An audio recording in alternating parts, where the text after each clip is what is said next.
parking.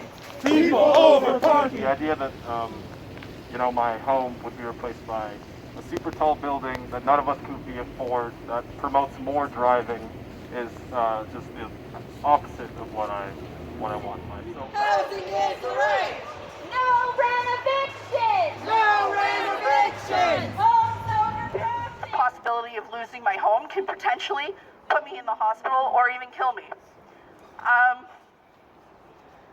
I don't know where I'm gonna go if I have to move from my home. We pay $14.14 a month, all inclusive.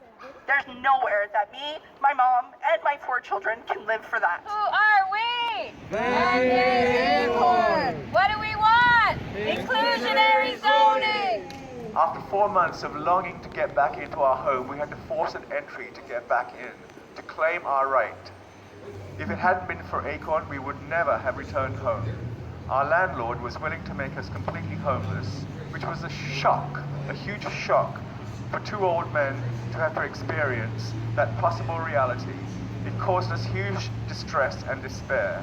I was hospitalized for 3 days while my partner was alone, and as I'm his primary caregiver, the sense of loss between us was immense, and we both thought it was the end for us. The pain and suffering that we have experienced at the hands of our landlord is indescribable.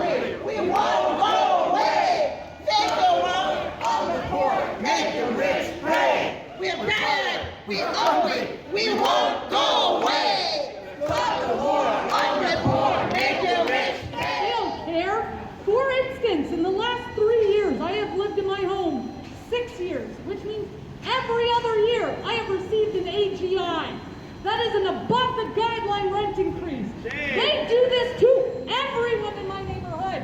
No matter what repairs they have done in the units, they neglect us, and then they charge us more money. They don't care when they get fines. It's just the cost of business to them. To threaten and scare you into taking the buyouts or any other offer they have thrown at us to remove ourselves from their homes so that they can jack up the rent.